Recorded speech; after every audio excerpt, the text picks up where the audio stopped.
Carol here, and welcome to my craft room. We are going to do a triple emboss technique I'm showing you here with a simple background stamp and plaid paper that I got out of the Oliver set 12 by 12. And it has gold behind it in the foil, and also we're going to do a different pattern in the actual technique here. You can feel the wonderful goodness of the gold in this plaid. So I took out a different style altogether, kind of a paisley to do this with. So I'll show you what you're going to need. Just a plaid piece of paper, background stamp, and we're going to use some of this wonderful stick it for the back of our paper to put our die onto the plaid once we get finished. And I'm going to show you some of the dies that I use that I just love, the little bee dies.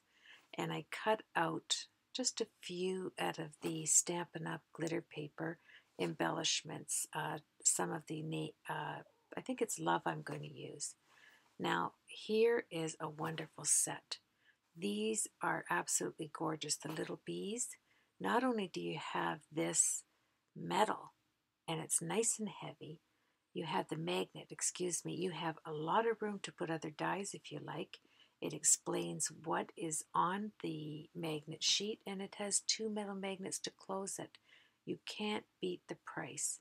Look at this one. I'm just going to run you through some of the little bee dies that I do have, and they run from $22.50 US to $25.50, which I think is reasonable. There's the circles, the squares, and they all have the cutouts in them, some little squares stitched.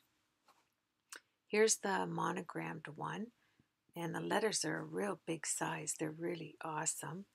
And then we have the envelope with the card, with the background to the envelope included as well. You can't beat that. And they're all priced reasonably. And here you have some hearts, stitched hearts. You have another card with the center, the little part of the rectangle cut out or not cut out. It gives you two of them to choose from. And I'm going to show you a couple more here. One that has the circle with some little stars cut out, and one has hearts cut out, and one has the butterfly with that zigzag embossed area in there. And you have all of the necessary things you need to do a whole card. So I picked the rose one out for us today. So you have the outside, the layers. It comes with the layers. You have 3 layers. So I'm going to set those aside, and we're going to concentrate on getting our Versamark and putting it on whatever background stamp you want to use.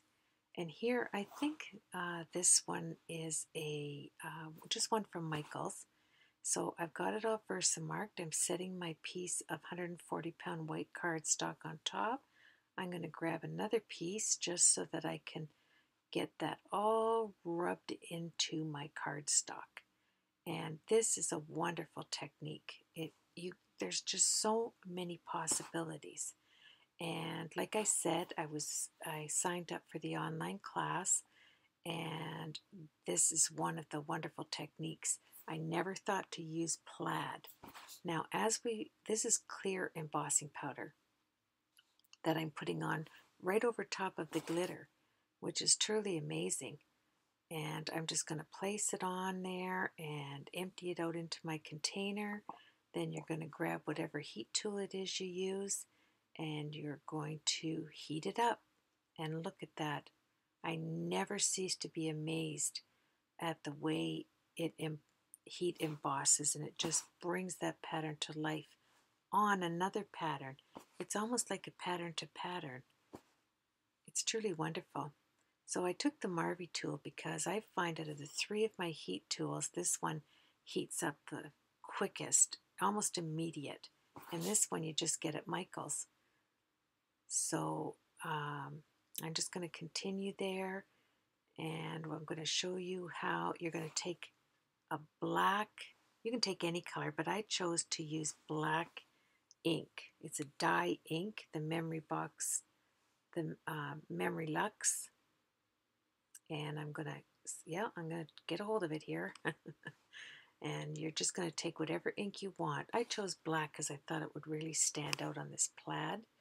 And you're going to grab a cloth, this is just a paper towel, and take the excess off of your emboss, right? You don't want the ink on top of what you just embossed. We all know that. And look at the beauty in that. You can see the plaid, you can see the gold, and I'm just going to cut this. Look at, isn't that amazing? I love it. And you're just going to cut that out to the size you need to die cut, and we are going to proceed to make a totally awesome card. So here's the little bee die of the rose, and it also has lines on the bottom that are embossed. So I'll show you what I'm going to do with that. I'm going to run it through my Vagabond, and I set it down. There we go. And I'm going to cut around. Don't want to waste any paper here, so I'm just going to cut around it, and then we're going to run it through when I get this finished. And do you see the embossed diagonals underneath the rose? It's truly amazing. So then I actually am going to cut out a piece of the stick-it here so that I can die cut that as well. I'm going to take the back off, put it on my die cut piece, and then run both of them through the Vagabond. See how I put that on the square piece? Right there. I peeled the back of the stick-it off. I'm putting it down because the stick-it has glue on both sides, right? That's what makes it so wonderfully amazing. The second thing that makes it amazing is you can move it. It does not stick immediately. So that's the beauty of the stick-it. So now I'm going to run that through. The stick-it is on the back of my triple emboss piece. And we're going to put the lid, first the shim, and then the lid, and we're going to run it through. Just fantastic. Look at that. That rose is beautiful. Now I'm going to take my die, and because the die has the vertical lines for that embossed that card as well as cut it out, I'm going to put some Stampin' Up! White ink over top of that so I can put it onto the card we just cut out, and it'll give it a triple effect right there where I pointed. Oh yeah, come on Carol, fit it on there. So I lay it out, and now I'm going to emboss those lines so that you can see, because you have so much pattern going on there, it's hard to see exactly all the bang you get for your buck on that die. That little bee die has amazing, amazing features to it. So I'm just going to take my white embossing powder this time, not the clear, and I'm going to emboss the white ink. And it comes out so pretty.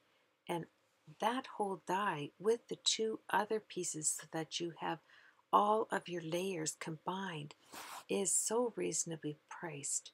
Here I took just cleaning it up with a paintbrush and tapping it off into my container that I've had for ages.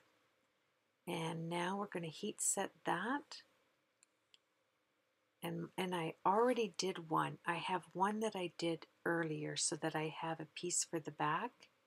And now I'm going to rub off the excess powder on here. And now I have to choose which one I'm going to use. The one that has a lot, isn't that, I didn't take out the guts on the top. I'll do that after. But I don't know if I want to use that one or the spare I have for the back as the front of my card.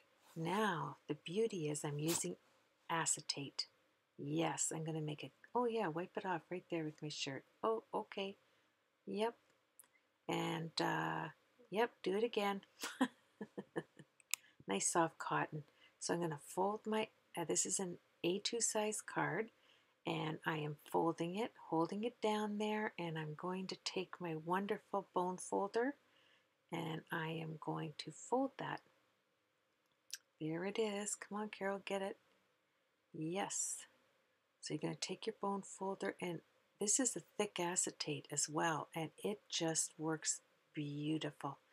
So my card is going to go on the front of this acetate right here. And that is going to be my card. Now, you want to stay tuned for part 2 because I'm telling you, after this got down and after I started into the completion, you will not believe everything that went wrong. Oh yeah, and I'm a trooper. I stuck with it and I produced the most beautiful card in the long run. At first I was going to give up and I was just going to throw it out. But I thought, no, Carol, you are not a quitter. Don't throw your projects. If you have to walk back the next day, there it is. 1, 2. So I'm going to use this one right here and leave that for the inside. And I'm not going to share with you what happened, but it's so crazy funny. Yes. So now I'm looking at it. Okay, Carol, take the guts out. Yeah, that's what I'm doing. And then I didn't put stick it on this one, so I had to take my Extreme Fuse tape. Make sure you do that little check mark right there, and it will stay down. And this is the Stampin' Up! Fuse. And when I get finished that, I'm going to take some of the Martha Stewart liquid glue and tap it on all of the back of that rose, and we are going to get it on the acetate. Nothing is more beautiful than a card made on acetate. It's beautiful. And I thought it would be beautiful until something terrible happened, but I stuck it out and completed it, and I think you'll love this, the finished card, more than you do looking at this when I go into part 2. So stay tuned, please. Oh, no, I decided because it had glue, I'm not using my shirt. Smart move, Carol. And there. That's the smart thing to do. I took a paper towel. Now see how I can pick that, stick it up, and move it around anywhere I want to put it. That is why I love that stick it. I have gone through about 3 packages. So there we go. It is wonderful for your sentiments. That's what I was trying to say before. I have some gold sentiments cut out. So there you have it. But see how you can see the glue on that, the stick it? So I'm going to have to, come on Carol, yeah. Don't use your shirt. Not when you're doing a video anyway. So there you have it. I'm taking a peek there. Isn't that gorgeous? You have a triple emboss there. You have the plaid, you have the background stamp, and then you have the embossed die that you white embossed. And now, if I can, I'm picking this up. Nope, Thankful's too big. I'm going to grab the love. Yes, give me a little bit of love there. I have it. All right, now pick it out of there. And then, once I get it out, this is the start of this card going askew. I die cut it so that the die cut it backwards. So when you look at the gold, it's backwards. It's dolg, because I wasn't watching and I should have done it the other way. The love. Oh, I'm sorry. I was thinking. I don't know where I got that word. See what I'm telling you? So I'm looking at it and I'm thinking, are you kidding me? Oh, my shattered nerves. But then I realized that gold would got lost on the gold in the front of the card, so I went ahead and grabbed the Martha Stewart glue, glued it down on the white side, and then from here on in, you'll have to join me on part 2 because it gets crazier. Not only did I do that backwards, you're not even going to believe what I did. So I'm looking forward to seeing you then. Have a blessed evening and thank you for joining me.